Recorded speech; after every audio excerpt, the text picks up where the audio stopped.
Hey guys this is computer मेरो र आजको क्लासमा भने हामी फ्याक्टोरियल क्युबेसिकमा कसरी निकाल्ने भन्ने कुरा सिक्छौँ नर्मल मेथडबाट सब प्रोसिड्युरबाट र फङ्सन प्रोसिड्युरबाट। कृपया भिडियोलाई अन्त्यसम्म हेर्नुहोला।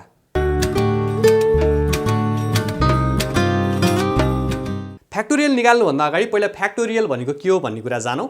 फ्याक्टोरियल भनेको कस्तो भन्दाखेरि जस्तै मानिलियो एउटा नम्बर छ 4 एक्सक्लामेसन भनेको फ्याक्टोरियल भन्ने अर्थ जनाउँछ। 4 फ्याक्टोरियल भनेको 4 × 3 × 2 × 1।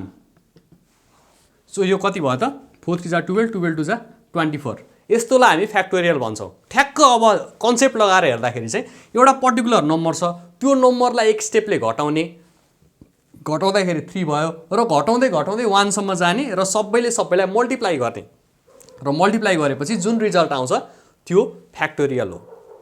सो यही कन्सेप्ट लगाएर हामी हेरौँ। जस्तै यता हेर्न सक्नुहुन्छ तपाईले, मैले एउटा पर्टिकुलर नम्बर हालेँ n भनेको सपोज युजरले 4 हाल्यो अरे। हेर्नुहोस् त इन्टर नम्बर n। अब मैले यहाँ एउटा फ्याक्ट भन्ने भेरिएबल लिएँ, त्यो फ्याक्ट इज इक्वल टु 1 भनेर मैले चाहिँ त्यसलाई चाहिँ असाइन गरेँ है। त्यसपछि अब हेर्नुहोस्, अब हामीले लुप चलाउने। लुप चाहिँ किन चलाएको भन्दाखेरि यहाँ हेर्नुहोस् त अघि मैले लेखेको 4 × 3 × 2 × 1 भन्ने छ नि हैन। यो भन्नुको मिनिङै 1 × 2 × 3 × 4 हैन त।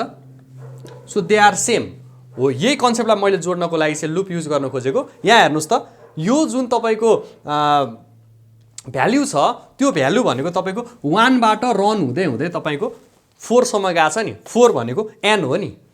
यसलाई मैले i माने भने अब यो i को भ्यालु एकचोटि 1 एकचोटि 2 एकचोटि 3 एकचोटि 4 भएको छ नि।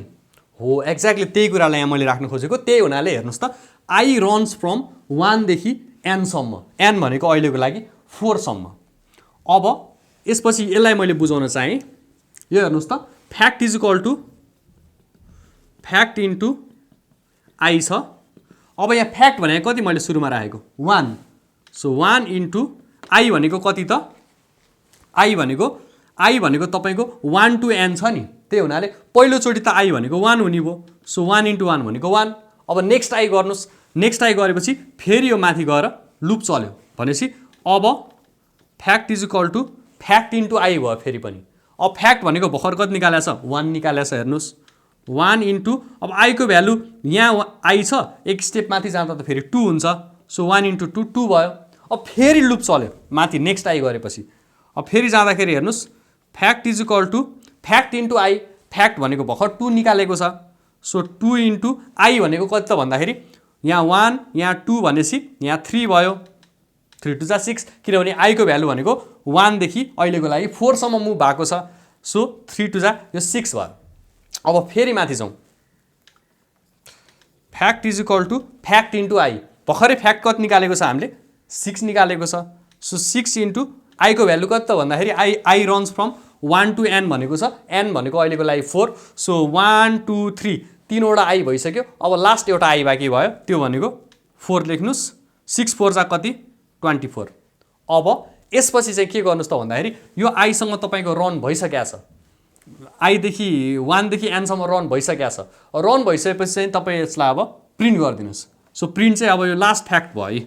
यो फ्याक्ट भन्ने भ्यालुको जुन लास्ट भ्यालु हो त्यो 24 त्यो चाहिँ यहाँ आएर प्रिन्ट भयो। यो चाहिँ नर्मल वेबाट भयो। कन्सेप्ट एउटै हो। अब यसलाई हामीले सब प्रोसिड्युरबाट पनि हेर्न सक्छौँ। सो सब प्रोसिड्युरबाट यहाँ मैले सजिलै लेखेको छु। अगाडि मैले फर्स्ट भिडियोमा चाहिँ सब प्रोसिड्युरबाट कसरी प्रोग्राम लेख्ने भन्ने कुरा सिकाइसकेको छु। त्यही हुनाले मलाई लाग्छ तपाईँले यो बुझिसक्नु भएको छ। कोड हेर्नुहोस् सब प्रोसिड्युरको। बाँकी कन्सेप्ट त्यही हो, जस्ट मैले राखेको तरिका अलिकति सबको सिन्ट्याक्सहरू अलि फरक हुन्छ त्यति मात्रै हो। डिक्लेयर सब फ्याक्टोरियल, त्यस्तै इनपुट गरेँ कल गरेँ डिआइसी राखिहालेको छु। त्यस्तै गरी मैले सब फ्याक्टोरियल भनेर अब सब मोड्युल खोलेँ र बाँकी कुरा त्यही हो। अरू सब कुराहरू एउटै भएपछि मैले यहाँ एन्ड सब गरेर यसलाई सकिदिएँ। यो चाहिँ नि सबबाट हामीले निकाल्यौँ। अब यसैलाई तपाईँ फङ्सनबाट गर्न चाहनुहुन्छ भने जहाँ जहाँ सब छ त्यहाँ फङ्सन लेखिदिनुहोस् अहिलेको लागि है। यहाँ अट्दैन त्यही भएर मैले मेटाएँ यसलाई। फङ्सन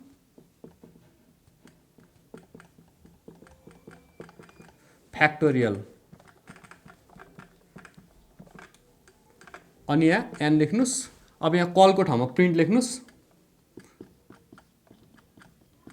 यहाँ स्टेटमेन्ट लेखे पनि हुन्छ डबल इन्भर्टेड कमा मानेरै, त फ्याक्टोरियल इज भनेर लेखे पनि हुन्छ, तर मैले अहिलेलाई लेखिनँ। अब यहाँ सबको ठाउँमा फेरि फङ्सन लेख्नुहोस्,